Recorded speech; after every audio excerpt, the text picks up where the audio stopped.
Alors, on se trouve présentement dans une tourbière. Les tourbières, c'est des milieux humides très particuliers qui sont caractérisés surtout par une accumulation de tourbes, d'où leur nom. Alors, on a besoin d'un sol qui contient au moins 30 cm de matière organique pour être considéré comme une tourbière. Alors, le sol organique, ça peut être de la terre noire qui est constituée de mousse ou de végétaux qui sont peu décomposés, ou encore d'une accumulation de mousse, comme par exemple les sphygmes. Les tourbières, c'est des milieux où la nappe phréatique est presque affleurante et qui sont en général complètement gorgées d'eau.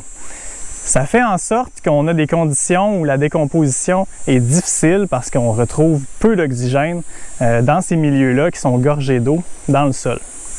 Ça va causer aussi par des processus chimiques une acidification des sols qui va faire en sorte que les plantes adaptées aux tourbières vont être particulièrement bien adaptées aux conditions acides et adaptées aux conditions, bien sûr, gorgées d'eau et pauvres en éléments nutritifs. Des espèces que vous pouvez voir dans l'exemple ici, comme par exemple le mélèze laricin ou encore l'épinette noire, qui forment la plupart des arbres qu'on voit au loin ici. Donc, une plante typique des milieux pauvres qu'on retrouve généralement dans nos régions, dans les tourbières. Alors, comme je le disais tout à l'heure, pour avoir une tourbière, on doit avoir une accumulation de matière organique au sol, ce qu'on appelle la tourbe. Et comme je l'expliquais tout à l'heure, la raison pour laquelle la tourbe se forme et s'accumule au fil du temps, c'est que la décomposition est plus lente que l'accumulation de matière végétale et de matière organique. Autrement dit, les plantes, comme les mousses, sont capables de pousser davantage qu'elles vont se décomposer par la suite. Donc, au fil du temps, on se retrouve avec une accumulation de plus en plus grande qui peut atteindre parfois des mètres d'accumulation de tourbes sous nos pieds. Souvent, on va avoir l'impression dans une tourbière de marcher sur des îles flottantes ou encore sur un sol qui est mouvant. C'est normal, c'est justement parce qu'on est sur une accumulation de matière organique et de tourbes.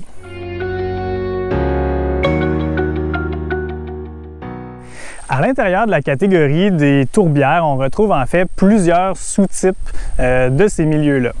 La première distinction qu'on peut faire, c'est selon leur alimentation en eau.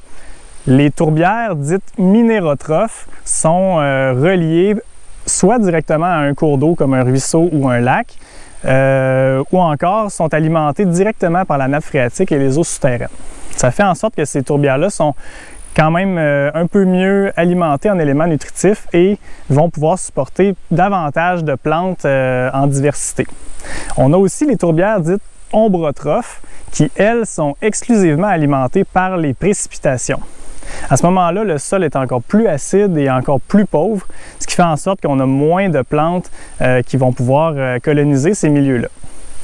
Il y a aussi une distinction à faire entre les tourbières boisées et non boisées, qu'on appelle aussi des tourbières ouvertes. Dans le cas de la tourbière qui est derrière moi, vous pouvez voir que c'est une tourbière qu'on peut considérer boisée puisqu'on y retrouve certains arbres, comme je le disais tout à l'heure, l'épinette noire entre autres et le mélèze, qui sont très typiques de ces milieux-là. Dans certains cas, surtout dans les tourbières extrêmement pauvres, on va avoir une tourbière ouverte, c'est-à-dire qu'on ne retrouvera pas d'arbres ou d'arbustes de grande taille, mais plutôt des plantes basses ou des petits arbustes de la famille des éricacées, entre autres, comme je vais vous en montrer représentant tout à l'heure.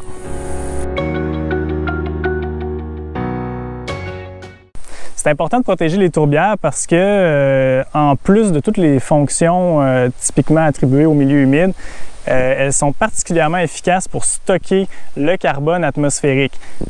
Toujours en raison de ce que je vous expliquais tout à l'heure, qu'on a plus d'accumulation de matière organique que de décomposition, ce qui fait qu'au fil du temps, les tourbières séquestrent du carbone dans le sol et donc contribuent à la lutte contre les changements climatiques.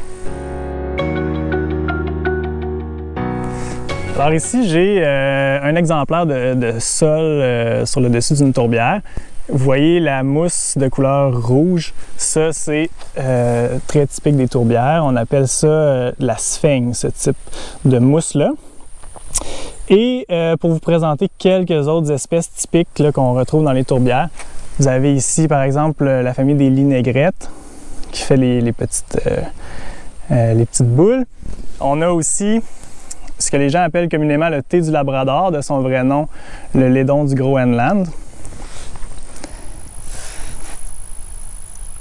Facile à reconnaître étant donné qu'en dessous des feuilles, on a du petit poil orangé. Et un autre arbuste de la même famille que le thé du Labrador, qui est le Kalmia. Donc, c'est ici. Qui fait des fleurs rouges un peu plus tôt en saison. Dans les tourbières, on a des plantes très spécialisées au milieu pauvre en éléments nutritifs, qui sont des plantes carnivores. La plupart des spécimens de plantes carnivores au Québec sont retrouvés dans les tourbières et l'espèce la plus connue, vous l'avez ici, on l'appelle la Sarracénie pourpre. C'est une espèce qui fait des feuilles en forme de tuyaux et qui vont attirer les insectes à l'intérieur. Dans la plante, on retrouve de l'eau, un liquide digestif et aussi des poils qui tapissent l'intérieur de la paroi et qui penchent vers le bas. Ça fait en sorte que les insectes qui sont attirés par la fleur ou disons la plante vont rester pris dans l'eau et finir par se noyer. La plante, avec ses sucs digestifs, va ensuite digérer l'insecte pour pallier à sa carence en éléments nutritifs dus au sol pauvre de la tourbière.